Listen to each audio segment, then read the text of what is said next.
dans le cadre les mardis de la nation spéciale a fait dans la ville Fort-Liberté. Ville Fort-Liberté, c'est une ville qui charrie un pile témoignage historique d'elle. Fort-Liberté, c'est ville côté première proclamation indépendance pays a été faite. Fort-Liberté, c'est là tout, ils ont été couronnés roi Henri Ier. Donc c'est là Henri Christophe est devenu roi. Fort-Liberté gagne tout un ensemble de richesses culturelles que pendant longtemps, il y a tant mis en valeur. Dans le niveau ministère de la Culture et de la Communication, nous avons jugé le nécessaire pour nous accompagner la commune Fort-Liberté, ville Fort-Liberté, dans des démarche. Et c'est dans ce sens que nous avons jugé nécessaire pour que nous regardions comment nous sommes capables de faire de ville Fort-Liberté une véritable destination touristique et culturelle. D'abord, je vais passer le micro à directeur général là, qui a placé 2-3 mots, et ensuite, nous allons avoir une intervention avec le ministre. Et merci, secrétaire d'État. Bon, mot que je vais placer dans ce qui est important, c'est que ça qui était fait, et Fort-Liberté, et Carnaval, et régional qui est fait Fort-Liberté, nous déplacer dans le contexte historique que le secrétaire d'État sont bien défini. Au lieu pour nous expliquer qu'on a un carnaval ribambelle, un carnaval plaisir, mais surtout c'était une activité de réflexion, c'était un espace pour nous mettre un ensemble de patrimoine en valeur et pour que dans le plan et direction et tourisme et qui gagnent, donc dans le parler d'aménagement du territoire par rapport à vocation et chaque territoire, chaque espace gagne, donc Fort-Liberté il gagne un rôle important.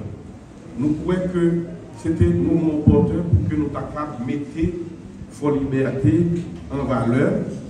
Dans le premier moment, nous avons gagné un projet de carnaval national. Par rapport à la situation paysan et que nous excusons auprès de Fort-Liberté, nous comprenons ça que le gouvernement est obligé d'annuler le carnaval national. Mais nous, Fort-Liberté, est arrivé faire un carnaval renforcé. Et gens que nous Fort-Liberté a accueilli le projet carnaval national, ils fait un carnaval national avec le peu de moyens, avec le peu de ressources, parce que ça qui était fait Fort-Liberté, c'était une fête. Et c'était la fête de l'art, c'était la fête et de la culture.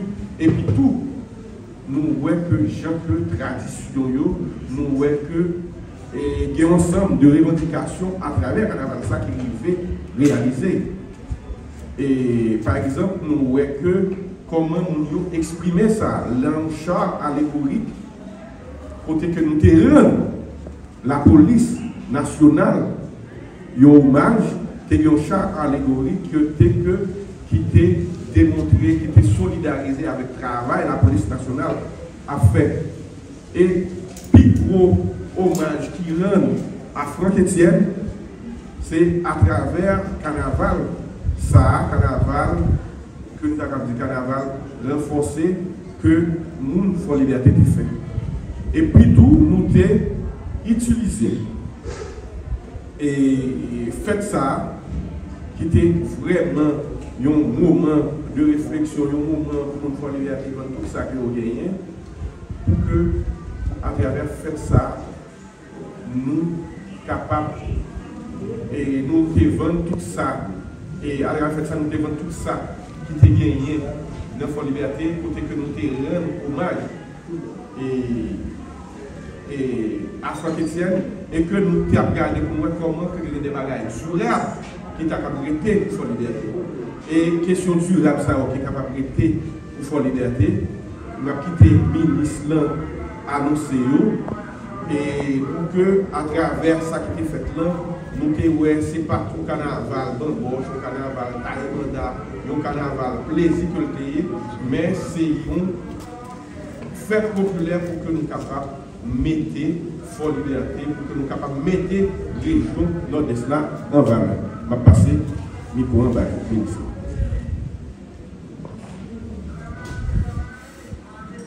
Messieurs, mesdames, en petit de qualité,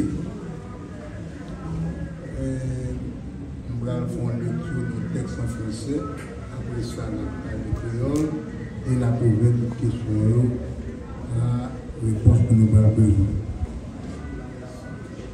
Dans le but de respecter les traditions, le ministère de la Culture et de la Communication a assumé l'organisation et la planification des activités carnavalesques prévues dans différentes villes de ce pays.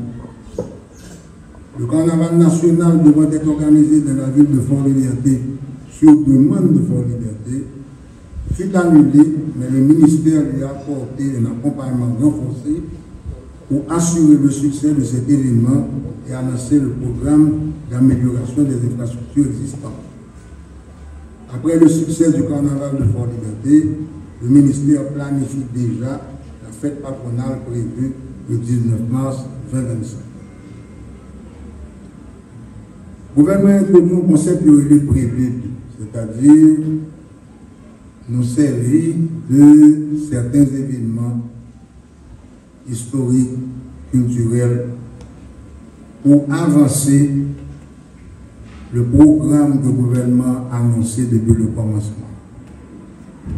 C'est-à-dire retourner le pays à une étape de sécurité, ce qui est un chantier extrêmement difficile, et s'assurer qu'aux environs de novembre-décembre, il y ait des élections libres et démocratiques, de manière à ce que mon président est élu pour l'installer le 7 février 2026. Le concept de prélude, c'est de lancer un programme de régionalisation qui permettent à certaines zones de pays d'avoir des infrastructures qui peuvent permettre de participer, un, dans le référendum qui va le faire là, deux, dans les élections qui va le faire. Premier exercice que nous faisons comme ça, c'est nous servir de la visite du président Petro à Jacmel pour structurer Jacmel, pour que Jacmel soit préparé pour son carnaval. Et Jacmel a une attitude qui est intéressante. Jacmel n'a pas demandé Port-au-Prince autorisation ni moyens pour que lui-même le fait carnaval. Sur le budget, il demande Port-au-Prince une contribution. Et que Port-au-Prince pas, que Port-au-Prince pas, Jacmel fait carnaval. À tel point que le carnaval officiel. À la suite de la visite, 29 novembre, du président du CPT de l'époque, M. Leslie Voltaire, il y a eu un mouvement ici, dans Fort-Liberté, de lancer le concept de un carnaval national. Nous devons servir avec un carnaval national qui d'abord fait ici, là, comme prélude de fête patronale, qui lui-même d'après en prélude de référendum qui supposément va venir aux environs de la 5 mai, en anticipation d'élections qui devront nous permettre d'avoir un président élu. L'idée étant lancée à partir de Fort-Liberté organisé comité de carnaval. L'État rentré dans le mouvement, nous monter un comité national parce que, indépendamment de Fort-Liberté et indépendamment de Jacmel, d'autres communes ont sollicité la participation de l'État. Donc, Le mouvement qu'on fait comme là, c'est de lire la programmation qui avait été organisée, la projection des fonds qui devaient être dépensés, les discussions qui ont eu lieu au sein du gouvernement avec le ministère du Plan et le ministère des Finances pour dégager les moyens et les mesures nécessaires pour que ces activités qui sont l'expression de la culture haïtienne puissent se faire à travers la République. Inscription de documents, il y a des activités carnavalesques et d'autres activités que nous allons plus loin. Les activités carnavalesques sont estimées à peu près 90 millions de gourds, dont Port-au-Prince a eu à bénéficier de, on parle de 15 millions de gourds. Même lorsque Port-au-Prince n'a pas organisé des activités carnavalesques de oui, Port-au-Prince a organisé tout un programme de nettoyage, d'assainissement, d'appui surtout au camp qui a un volume de monde qui a immigré là-dedans, organiser des activités pour les enfants et les femmes, organiser une sorte de conférence nationale sur le besoin de redresser le budget de manière à adresser ce type de problème que connaît la Port-au-Prince confronté. La mairie de Tapar a bénéficié de 3 millions de gourds, mairie de Caille 3 millions de gourds, mairie de Port-de-Paix, même bagaille, mairie de Miragouane 3 millions de gourds, mairie de Jérémy 3 millions de gourds. La mairie de Cap-Haïtien est un bagage qui était intéressant. En discussion avec le Cap-Haïtien dit deux bagages. Un, le Cap-Haïtien n'a pas pensé qu'il était fait pour dégager l'activité carnavalesque au Cap, à cause même des salubrités qui existaient au Cap, suite aux pluies qui avaient inondé la ville. Mais de deux, en appui à l'époque de ce qui ont été considérés comme un carnaval national à Fort-Liberté, demander au gouvernement central là de diriger vers Fort-Liberté les ressources qui auraient pu être disponibles pour le Cap-Haïtien. Pour le président Bordeur, 3 millions de gouttes qui affectés au Cap-Haïtien qui supposément vont rentrer dans des activités de nettoyage de la ville, puisque la ville encore a été inondée. La mairie de Hinche a bénéficié d'un investissement de 3 millions de gouttes. La mairie de Mirbalais, sur demande de Mirbalais, a bénéficié d'un investissement de 3 millions de gouttes. La ville de Jacmel a traditionnellement reçu et continue à recevoir chaque année un pactole de 20 millions de gouttes qui ont distribué à différents groupes qui participaient dans l'activité, parmi lesquels les bananiers, mais surtout c'est dans la zone de la créativité, puisque Jacmel est connu pour ses masques et maintenant toute forme de décoration qu'il a gagné. Le Fort Liberté a bénéficié d'un investissement de 31 millions de gouttes en ce qui a trait aux activités carnavalesques, qui subdivisait et qui payait tout le programme de communication qui s'exprimait à travers les spots audio, jingle et compagnie, un comité de festivités carnavalesques qui recevront 10 millions de gouttes et animation musicale, bande à pied, sonorisation et d'autres types d'investissements par rapport aux activités qu'avait déjà engagé Fort Liberté pour le montant de 20 millions de gouttes. Lorsque la décision avait été prise de faire un carnaval national Fort Liberté, bon, au niveau de questionnement qui sortit sur l'île de Port-au-Prince, mais aussi de l'Antibonite, deux zones qui affectées par une situation de gang et qui débouchaient sur moins sécurité, mais surtout un déplacement de population qui créait une crise humanitaire. Et à cause de crise humanitaire, ça, en pile monde et en pile secteur, j'ai pensé que n'est pas convenable qu'il puisse y avoir des activités carnavalesques à travers le pays. Le ministère de la Culture propositions bien précises. Le pays s'exprime à travers sa culture et les activités culturelles n'attendent pas le nombre des années. Je prends pour cas un barrage bien précis. Le tremblement de terre qui a détruit la ville de Port-au-Prince et qui a amené tant de décès et tant de morts, même au niveau de ma famille personnelle, pas empêché que activité carnavalesque et activité rara et activité de fête champêtre de continuer à travers le pays. Ce n'est pas parce que la douleur existe que cette douleur ne s'exprime pas à travers des activités culturelles bien précises.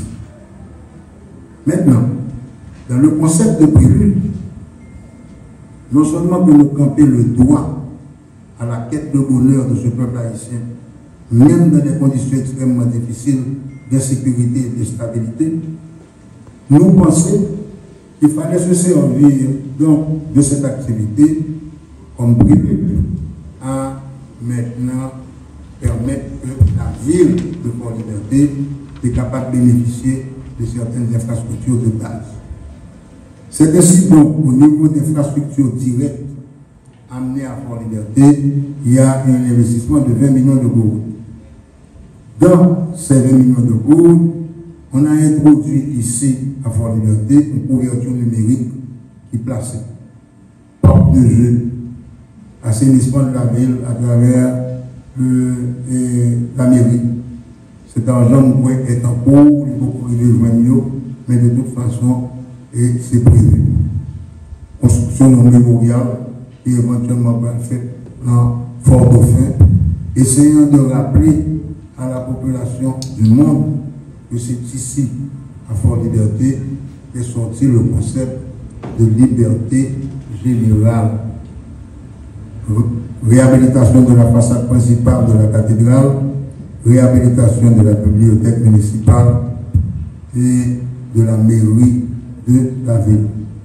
Je vous demande de nous sortir là, comme journalistes, à regarder pour nous-mêmes le travail qu'a fait.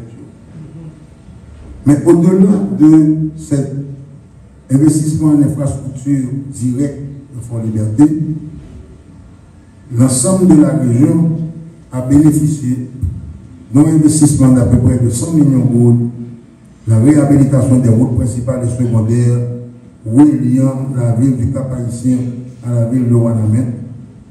Et on a posé le problème de la couverture électrique en essayant d'accorder et de raccorder la ville de Fort-Liberté à deux structures productrices d'électricité.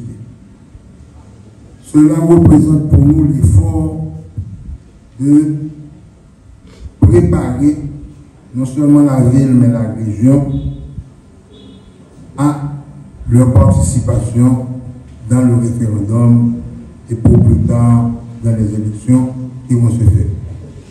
Ceci étant dit, vous avez devant vous les responsables de cette planification et de cette mise en œuvre et les questions sont, le micro est ouvert pour toute question que vous jugez nécessaire. Monsieur le ministre, c'est un plaisir que nous assistez tous. Par assainissement de ville. Et commencer par restauration de forme. Assainissement de ville, excusez, monsieur le ministre, ce n'est pas un débat à faire. Lors de assainissement de ville, éclairci pour la population. Non, à ce moment-là, monsieur, ça aurait vraiment été question. Parce que je ne peux pas rentrer maintenant dans le débat intellectuel avec vous. On va permettre de poser questions, toutes questions que vous voulez, dans les limites du respect, l'une pour l'autre et responsabilité. D'accord, monsieur le ministre. L'idée a été lancée ici que j'ai fait pour des bons ports. Moi-même, le ministre du Tourisme du gouvernement René Préval, la discussion se faisait sur le port. D'abord, il fallait déplacer le port du Cap-Haïtien parce que le port actuel du Cap-Haïtien est en train de manger la ville historique. Et la proposition avait été de venir avec un port à Fort-Liberté. Et toute une discussion qui vient faite au niveau de richesse et environnementale dans Fort-Liberté. Et ce projet avait été mis en discussion. Pour le président Baudel, nous continuons à nous et discuter pour que nous dépassions pour la du Cap haïtien. La PCI, c'est le capable de côté quand petit temps, parce que c'est là que c'était pour original là. Mais avec l'ouverture du port international de Saint-Louis du Sud, avec le déplacement éventuel de marché international vers le nord, il y a un besoin de port de toute façon dans Fort-Liberté. Et port et aéroport. Mais tous les deux à caractère régional. Bon plan de développement régional pour le Grand Nord qui impliquait que Fort-Liberté a gagné un port commercial et un aéroport local. Effectivement, ministre, depuis après l'assassinat malheureux du président Jovenel Moïse, nous constatons que la centrale électrique Café-Chiboui n'est pas fonctionné, sur la rue de fonctionner. Dans le pays de Carnaval, est-ce que la maîtrise tout est là? Pendant quelle réponse à la question technique là, mais de volonté, c'est il faut que Fort-Liberté ait accès à l'électricité au moins minimum de 4 à 8 heures de temps par jour en attendant que nous gagnions l'électricité permanente. Et il y a joué avec 3 sources de production. Il y a des discussions qui sont en cours au niveau de Côte d'Ivoire. Il y a des discussions qui sont en cours au niveau de parcs industriels pour essayer d'être capable d'interconnecter toutes possibilités. Monsieur le ministre, Monsieur le ministre, attends un moment. Tu ne peux pas prendre la parole, tu dois demander la parole. Vous pouvez continuer. Il y a d'autres congénères qui seraient intéressés à répondre. Ok, monsieur? S'il n'y a pas de question. Alors, nous connaissons que vous faites partie d'un gouvernement de transition. Nous avons une feuille de route qui définit mais qui ça exactement nous avons comme mission véritable. Vous faites un peu l'annonce là. Le gouvernement a gagné des initiatives que nous avons déjà, notamment pour la liberté. Nous-mêmes, souci d'annonce, est-ce que nous ne pas craindre que la population nous l'autre gens, parce que nous connaissons que véritable mission aussi, arranger pour que nous résolvions le problème de sécurité et puis organiser l'élection. Mais là, nous avons l'autre démarche et nous sommes censés appréhender. Donc, est-ce que nous avons des véritables moyens, véritablement, pour permettre à ce que nous aboutissions à des démarches à obtenir? Une question très intéressante et très judicieuse parce que, justement, toute semaine dernière, tout mois dernier, il y a eu des discussions sur un budget rectificatif. Et ce budget rectificatif, d'après moi, devra être publié au plus tard dans 2 semaines. Où on a essayé de dégager les moyens pour permettre justement que le pays en général, pas seulement dans Port-au-Prince et l'Ouest, capable de gagner possibilité pour participer dans le programme qui a été clairement défini depuis l'accord du 3 avril et qui est en train d'être exécuté. C'est-à-dire arriver à un référendum pour établir les bases constitutionnelles sérieuses qui pourraient permettre que nous rentrions dans l'élection.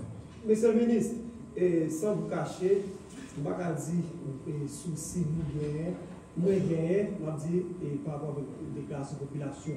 Je dis en tant que ministre de la Communication, par rapport à comme ça qui nous fait carnaval, nous venons comme ministre de la Communication, parler avec informateurs, enseignants, pour faire se manifester avant même le carnaval là. Quel message pour vous, monsieur le ministre? Nous avons, aujourd'hui, là, un jeune secrétaire d'État de la communication. Je vous permets de passer M. Mikoa pour adresser toutes les questions pertinentes pour capable. Il rachète normalement ce qui est plus pouvoir à seul. Le conseil des ministres, ministre de l'Éducation, bon côté. Le jour que vous rentrez dans le gouvernement, on va établir les limites de hiérarchie. Merci, pour le président, pas merci, je vous pose une question. Je vais dans le barreau. Maintenant, le secrétaire d'État va répondre à toutes les questions pertinentes que vous avez. Merci. D'accord. Est-ce que la parole est à vous? Merci, ministre. La première démarche serait que vous identifiez ou dit pour qu'il médias votre travail et vous posez des questions et vous permettez à ce que nous prenions temps pour que nous répondions. Alors c'est BABA. Moi je dis que au niveau du gouvernement, tout à l'heure on se pose une question, on dit que nous rétablissons la sécurité et aller vers l'élection. Maintenant, on pose une question par rapport avec enseignants. Moi, je pense que dans le niveau ministère de l'Éducation nationale, dans le niveau gouvernement, il y a des réunions avec différents syndicats enseignants et côté, ils prennent des engagements par rapport à ces syndicats et l'État continue à faire tout ça qui dépend de lui à travers le budget rectificatif qui vient pour publier très bientôt pour que ils répondent à l'ensemble d'engagements. Donc, moi, je pense que je dis, dans le niveau Port-au-Prince, par rapport à ça, nous avons comme réalité, l'école, nous connaissons l'école représentée pour une société. Donc, le gouvernement a continué à accompagner les enseignants et satisfaire les revendications pour permettre à ce que, dans tout l'autre département, l'école pas représenter les outils de combat ou bien l'école pas camper pour n'importe qui bagaille parce que déjà, en pile fois, on a perdu en pile jour l'école pour des situations qui ne pas vraiment dépendre de nous. Moi, je pense que à travers le budget rectificatif là, il y a un pile effort qui fait beaucoup de gouvernements pour accompagner les syndicats enseignants. Maintenant, il y en a pas pour comprendre, c'est que le ministre, dans toute intervention, parlait de investissement qui fait dans le niveau de liberté par rapport à budget que nous avons déjà gagné et qui sont lois et l'organe budget qui sont lois. Donc, il dit que, mais qui montant qui est destiné pour telle activité, donc, le ministère de la Culture, beaucoup de parle, assure que les suivent les budgétaires. Nous disons merci à la presse qui te répond. Et bien avant, excusez-moi. Et directeur général de la TVA. Non, ça que moi-même m'envie. Après ça, non, moi, ça que m'envie et rectifier, bon, c'est pas rectifier, m'envie renforcer, c'est que le ministre là, les sortes bail, explication sur l'utilisation fonds carnaval. Donc, utilisation, on a parlé de 700 millions, 800 millions, on sait de chiffres que nous-mêmes, nous connaissons au niveau ministère de la Culture. Et on vient avec un concept de gagoter, et pour moi-même, ce n'est pas justice pour faire comité carnaval for liberté, pour faire moun for liberté qui accomplit plus gros événements culturels dans l'histoire for liberté avec le peu de moyens. C'est vrai que l'homme on a gardé spectacle, expression artistique qui était déroulée au niveau for liberté et gens que différents quartiers, différentes communautés participer dans le carnaval là, on a croire que tu gagné, mais tu gagné en pile de dépôts financiers. C'est vrai que il y a un pile de monde qui fait des dépôts pour présenter un spectacle valable, un spectacle de niveau. Mais ce qui est important, nous-mêmes, au niveau du ministère de la Culture, nous baillons rapport de ça qui fait Fonds Liberté, de fonds qui utilisés, et c'est vraiment profiter pour que nous rendions hommage, pour que nous félicitions tout le monde Fonds Liberté, tout le monde dans la région du Nord-Est qui fait un spectacle de qualité et c'est un plus gros spectacle qui fait dans l'histoire ville Fonds Liberté. Merci. Excusez-moi, excusez, secrétaire, donc je voulais poser une dernière question à ministre. Alors, vous demandez, moi, je vais aller Félix, je travaille pour le journal Le Nouvelliste dans Nord-Est. Alors, ministre, tout à l'heure, on parlait de engagement encore promesse qui fait pour Fort Liberté, surtout après activités qui sont organisées là. Même nous avons aimé qu'on ait concrètement, hier soir, une activité qui était faite, il y a un musée que le comité a annoncé qu'il va ouvert pour que nous capable d'installer ou monter tout ça qui était réalisé pendant tout le carnaval là.